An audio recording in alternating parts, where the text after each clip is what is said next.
Howdy, fellas. There we go. What is happening with my desk?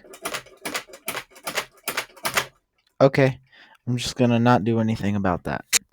Um, this is part 3 to Escaping Entropy. I'm probably gonna put that in the title, because I should probably put that in the title of every episode 1 of the same part to another story. And I'm probably gonna just go into the Blood Lake episodes and make them instead of episode 1 of part 2, it's gonna be whatever episode after the last episode of part 1. And it's just gonna be a whole Blood Lake thing to see how many episodes there actually are. I think there's 24. So this is a creature inside of this small thing. It's called a Zaji. It's an aquatic fish that can be seen as easy to piss off and has a low temper. It's usually considered hostile. They have tooth-like spikes growing out of their back with the same spikes inside of their mouth for teeth. And let's start it off. It was cool to exist in a new universe, but not much had really been done. A few centuries after the portal had been constructed, nobody had really thought of bringing any of the old tools into it. And now the old universe was uninhabitable. Time passed quintillions of times faster here than in the old universe, so by now it should have collapsed into a black hole. So it should be all gone by now. It's okay, though. Humans broke up into a separate group away from the Comlugs, and they didn't really understand why. Humans are just naturally discriminatory. On one hill there were Comlugs, and on the other there were humans. The humans had taken about 60 square kilometers to themselves, but since there weren't that many humans, it was pretty empty.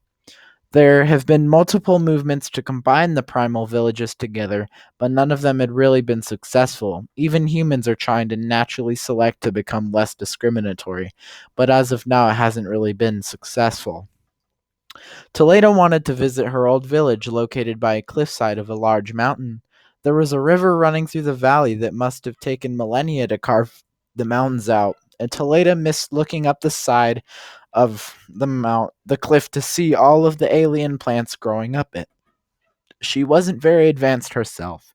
The most that humans had done after the closing of their old universe was to make rope and a primitive printing press. There are deposits of ink and other substances that can be used in the presses, but they weren't as useful as living next to a water source.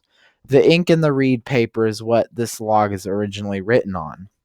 The planet was definitely bigger than Earth, maybe twice as big, but the effects of gravity in this dimension were halved, so there was more space to do things without the loss of everything being twice as heavy. Apparently, the weight of certain materials were the same as what they would be on Earth, but since the tectonic plates were way larger, the mountains could form as high as they wanted. No one really knew how any other universes work, but they just worked with what they have now. The discoveries would come later. But back to Toledo's village. She wasn't the chief or anything, but she just loved living there. A village in the plains wasn't as visually pleasing. On the plateau. That's what that is. I do not know how to spell plat. Oh no, that was a mega bad. Okay, hopefully that was right. On the plateau wasn't as visually pleasing. She deemed that the water creatures should have backed off by now, so it should be safe. And hopefully, this is Zages. Or Zajis. There we go. So it should be safe. And hopefully, if only she traveled to it, should be safe. So that's why they evacuated in the first place. She didn't really care, though. A home was a home. It was pretty. She would only be going there to look at it again and experience the nostalgia.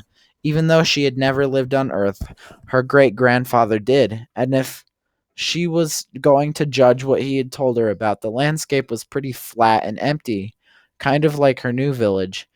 But her new village was located on a plateau with cliff sides maybe 1,000-meter drop below them, with maybe a flat 1,000-meter drop below them. She never wanted to go anywhere near the edge despite a wooden fence made out of rope and a type of alien wood similar to aspen. It was a parallel universe, but it wasn't that different from the one before. It was just like 20 times more interesting to look at since the gravity thing shifted the landscape. But if she, I mean, the planet size thing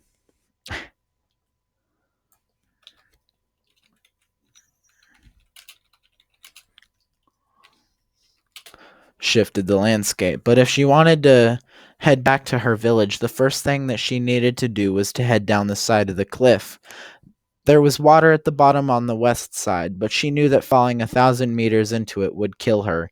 If not the impact with the liquid, the creatures inside it would. So her only. The Zages would. I mean, Zajis. Her only option was to either parachuting down or going down the stairs, but she didn't trust the leaf parachutes. There could be holes already forming. There were a lot of creatures here. So she stepped on the first step of the staircase and continued down, seeing the tiny forms of the people that had fallen off the staircase on their way down. The plateau wasn't the tallest thing in the mountain range, but it was still really tall.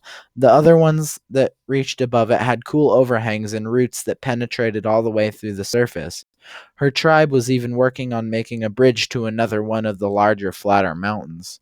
There weren't any kind of awesome floating rocks, but there was some strange cases that had rocks connected to vines that dangled between mountains. There was one on the opposite side of the staircase, but the staircase went through the mountain and popped out on the other side to continue on its way down. She placed her foot on the first stair fearfully, making sure not to look off to the side. She knew it really wasn't worth it, but she wanted to see it again. It had been 20 years. She waved goodbye to the tribespeople. They stopped in their tracks and waved back. She stood close to the wall and headed down the stairs. Luckily, it wasn't a slope, because they had been slightly dampened from the amount of water in the air. They weren't really clouds, just a cool and constantly moving fog. Chapter 13, Cliffside Village. As Toledo continued down the stairs, she looked out to the right to see the mountains down the mountain range, and she looked forward to see a vast flatland of plains and ravines. There was another mountain range, maybe a few kilometers to the east, that linked up with her mountain range. She could see some other human tribesmen among the top of the trees in the forest to the northwest. She was on the opposite side of the valley in which her old village was located, and since this was the correct path, and since there weren't any mountains lower than where the path was right now, she needed to turn left to go into the mountain. The path was at least 40 years old, so she was able to access the top of the plateau before the Zajis in the water got fed up with the humans' existence next to them, constantly using their water for their needs. The plateau was nice, but it didn't have access to the trees that they would need to build their houses.